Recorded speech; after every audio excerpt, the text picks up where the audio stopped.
2017년만 하더라도 임금 대비해서 19배 정도 되는 게 서울의 아파트 시세였거든요. 근데 지금 무려 임금 대비 36배. 그러니까 아파트 가격을 따라갈 수가 없고 물가 상승을 따라갈 수 없다라는 게 너무나 명백한 상황인 겁니다. 자, 그럼 이런 상황에서 어떻게 해야 될까? 첫 번째,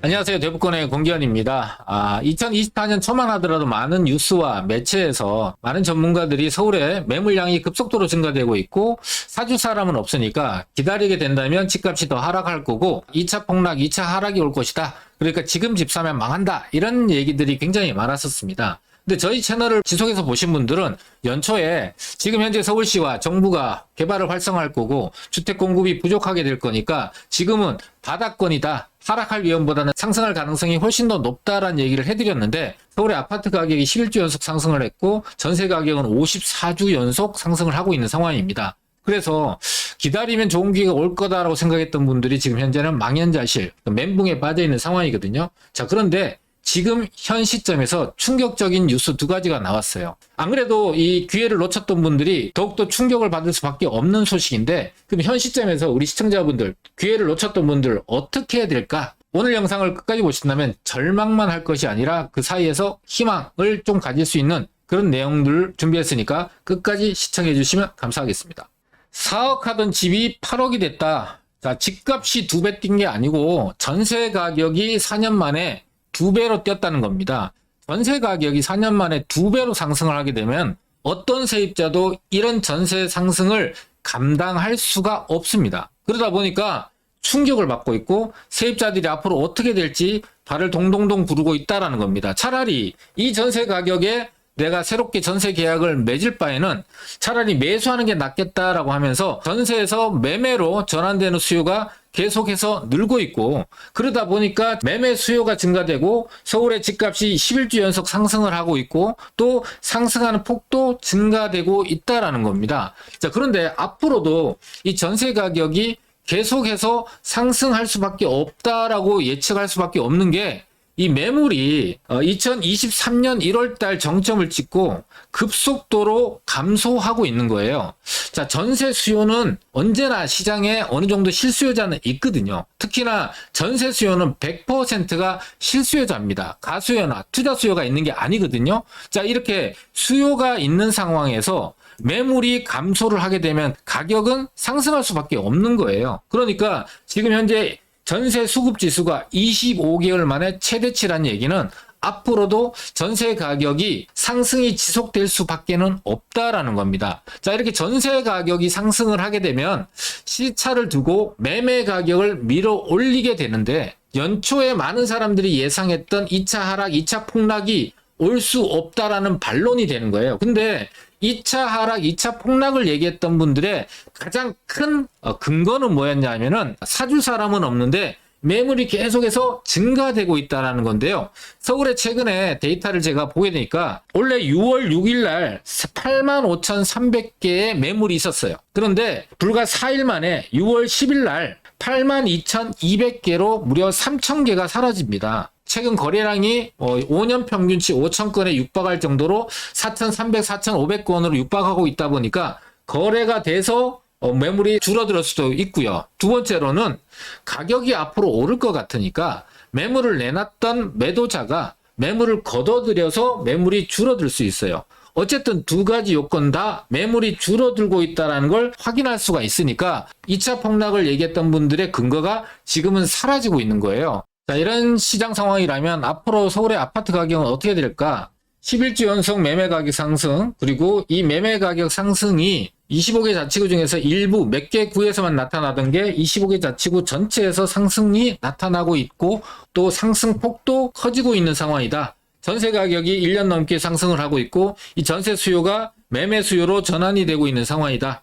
그리고 전세 가격이 오르다 보니까 실수요 위주로 아파트 거래가 이루어지다가 직접 들어와서 거주할 분들이 아니고 자금이 상대적으로 작은데 집값이 앞으로 더 오를 것 같으니까 전세 가격이 올라서 갭이 줄어들었으니까 전세라도 끼고 사놓자. 갭 투자도 증가되고 있는 상황이라는 거죠. 게다가 작년에 특례 보금자리론에 이어서 올해는 신생아 특례라고 해서 저리의 정책 자금까지 활용할 수 있다 보니까 서울의 전체 매매 가격 변동률이 계속해서 상승을 하고 있고, 최근에 갑자기 이 노도강 지역의 아파트 가격도 플러스로 전환됐다라는 겁니다. 그럼 앞으로 서울의 집값이 상승할 가능성이 훨씬 더 높은 상황이잖아요. 자, 그래서 기다렸던 분들이 지금이라도 집을 사야 되나라고 생각을 하면서 찾아봤더니 이 중산층이 구입 가능한 서울의 아파트가 전체의 8%밖에 안 된다라는 겁니다. 그리고 아파트 가격이 계속해서 상승해버리고 나면은 이것도 점점점 줄어들게 되겠죠.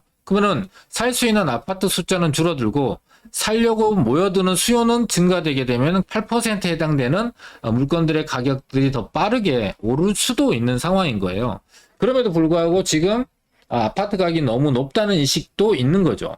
여전히 이런 생각을 갖고 있는 분들은 매수 시기를 자꾸 늦추려고 할 거고요. 또 오르는 전세 가격을 감당하기 어려운 세입자들은 매매로 전환이 되겠다라고 생각이 바뀔 수도 있는 상황이죠. 더 기다리다가는 아예 내 집 마련을 할 수 없다라는 불안감이 점점점 높아지고 있는 상황입니다. 게다가 연일 뉴스에서 공사비와 건축비가 인상되고 그러다 보니까 정비사업장의 일반 분양가가 무려 시세보다 더 높게 나오는 기현상들이 나오고 있다 보니까 일반 분양가가 올라가게 되면 기존의 1년차에서 5년차 정도는 신규 아파트 가격들도 또 동반해서 상승할 수밖에는 없는 거예요. 자, 여기에 더욱더 충격적인 얘기가 나오고 있는 게 통화량이 엄청나게 빠른 속도로 증가되고 있다고 합니다. 긴축 정책을 펴고 있으면 통화량이 줄어들거나 또는 현상 유지를 해서 늘어나는 속도를 줄여야 되는 게 정상인데 오히려 빠르게 늘어나고 있고, 통화량이 늘어나게 되면 화폐 가치가 하락을 하게 되고, 하락을 하게 되면은 이 실물 자산 가격은 상승하게 되거든요. 자, 이 실물 자산 가격의 대표적인 것이 부동산입니다. 자, 뉴스를 보게 되면 가뜩이나 돈 넘쳐나는데 그래서 긴축 정책을 폈는데 통화량이 64조 원 증가됐다. 역대 최대다. 1년 동안 늘어난 게 아니고요. 이 전월 대비해서 3월 한 달 만에 64조 2천억이 늘어났다는 겁니다.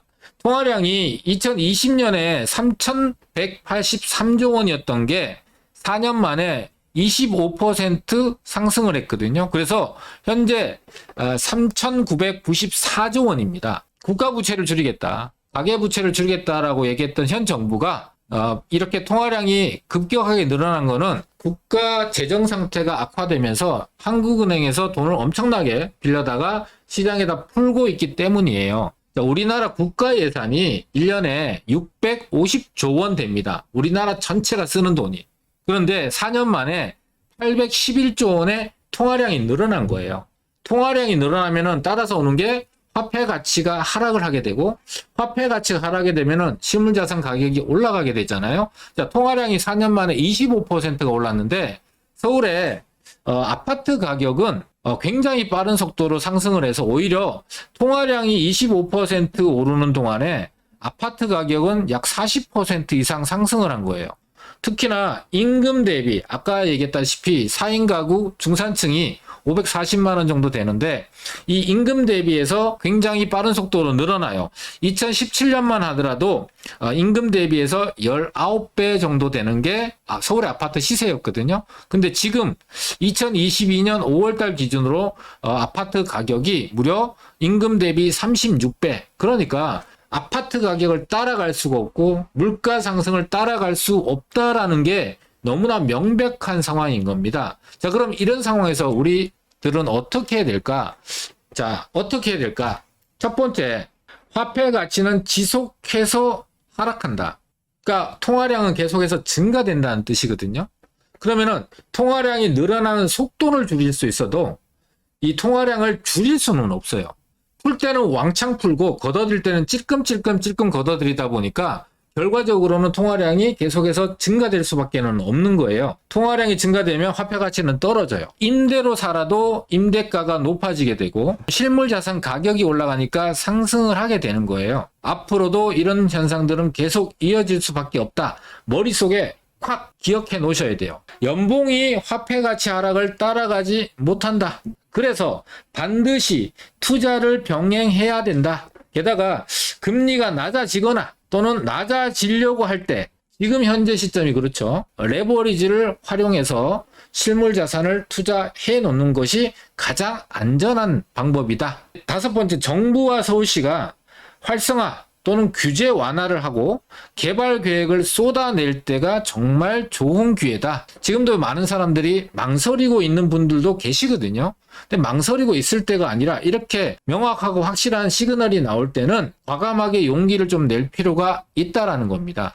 세 번째로, 너무 높아졌다, 너무 비싸졌다 한탄만 하고 있을 것이 아니라 현재 내가 가용할 수 있는 자금 규모별로 아파트가 됐든 빠른 판단이 좀 필요하다라고 보시고, 자금이 작은 분들은 현재 많은 개발들이 쏟아져 나오고 있고 서울에 내 집 마련하는 방법이 꼭 아파트를 직접 사는 것이 아니라 나중에 아파트가 될 것을 내가 미리 투자해서 시간에 대한 비용을 지불하겠다 라고 한다면 이 비아파트 투자도 굉장히 유망하다. 특히나 서울시가 적극적으로 밀어주고 있다라는 배경을 토대로 한다면 위험보다는 가능성이 훨씬 더 큰 시점이다라고 예측해 볼 수가 있는 거죠. 많은 사람들이 부동산 투자를 할 때 여러 가지 기준을 갖고 앞으로 부동산 시장이 이렇게 될 거야 저렇게 될 거야 라고 얘기를 합니다. 그런데 부동산이라는 거는 굉장히 확실한 특징을 갖고 있어요. 움직이지 않는 자산이잖아요. 이 입지의 가치가 절대적 기준을 가지고 이렇게 입지가 좋은 데 들어가려면은 투자 자금이 많이 필요하잖아요. 그 좋은 입지에 들어갈 수 없을 때는 그 대안으로 그 입지가 좋은 데로의 접근성이 좋은 곳을 선택하는 게 이 부동산 투자의 중요한 가치 기준이다라고 이해하시면 될 것 같아요. 그래서 이런 여러 가지 배경을 통해서 우리 시청자분들이 지금 늦었다라고 한탄만 할 것이 아니라 손 놓고 구경만 하고 앉아있으면 구경꾼밖에 되지 않거든요.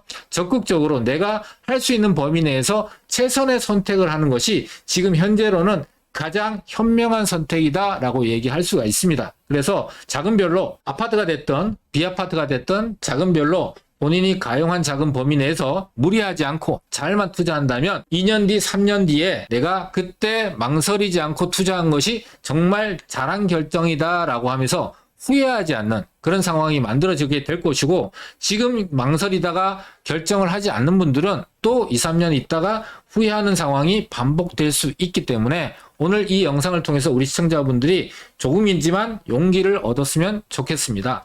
자, 오늘 영상은 여기서 마치도록 하겠습니다. 감사합니다.